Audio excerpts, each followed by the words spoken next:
चर्चा करणार आहोत। आपल्यासोबत आपले पाहुणे आहेत, पण त्याआधी आजच्या मुद्द्यावरनं लोकांच्या म्हणजे तुमच्या काय प्रतिक्रिया आल्यात आपण पाहूयात मीडिया सेंटरला। एक्स वरून शेख जब्बार म्हणतायत, भाजपने पहिली शिवसेना फोडली, त्यातून दुसरी शिवसेना निर्माण केली आणि आता त्यांनीच केलेल्या शिवसेनेलाही स्वतःच फोडतायत। याला म्हणतात जशी करणी तशी भरणी। एक्स वरून पुढची प्रतिक्रिया आहे श्याम ठाणेदार यांची, महायुतीतील संघर्षाचा शिंदे सेनेलाच फटका बसेल। युट्यूबवरनं पुढची प्रतिक्रिया आपण माऊली यांची बघतोय, जैसे ज्याचे कर्म तैसे फळ देते रे ईश्वर।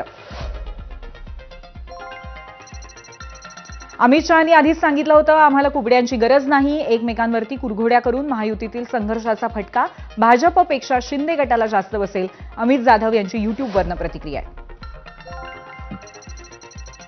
कुणालाही फटका बसणार नाही, कारण हे दोघांचंही विचारपूर्वक आखलेला डाव आहे, ज्यात विरोधक अलगत अडकतायत, ज्यातून ते गाफील राहतील आणि सत्ताधारी आपला डाव साधतील। आशिष यांची प्रतिक्रिया होती। फेसबुकवरची पुढची प्रतिक्रिया उल्हास यांची आहे, तू कर मारल्यासारखा आणि मी करतो रडल्यासारखा असा प्रकार चालू आहे।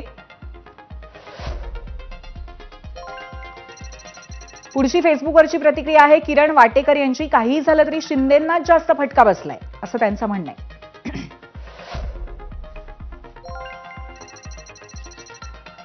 फेसबुकवरनं पुढची प्रतिक्रिया शौनक यांची आहे, सध्याच्या संघर्षाचा सर्वाधिक फटका शिंदेंनाच बसणार आहे असं त्यांचं म्हणणं आहे।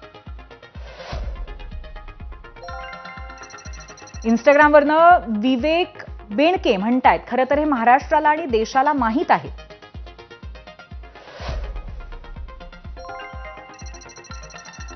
भाजपा 2029ची लोकसभा स्वबळावर लढेल, हे अमित शहांचे शब्द खरे ठरवणार, त्याचीच ही सुरुवात आहे। श्याम यांची प्रतिक्रिया आहे इंस्टाग्रामवरनं।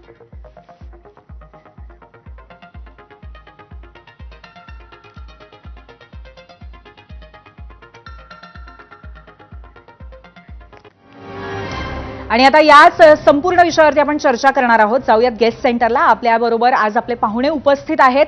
सुरुवातीला शिवसेना उद्धव बाळासाहेब ठाकरे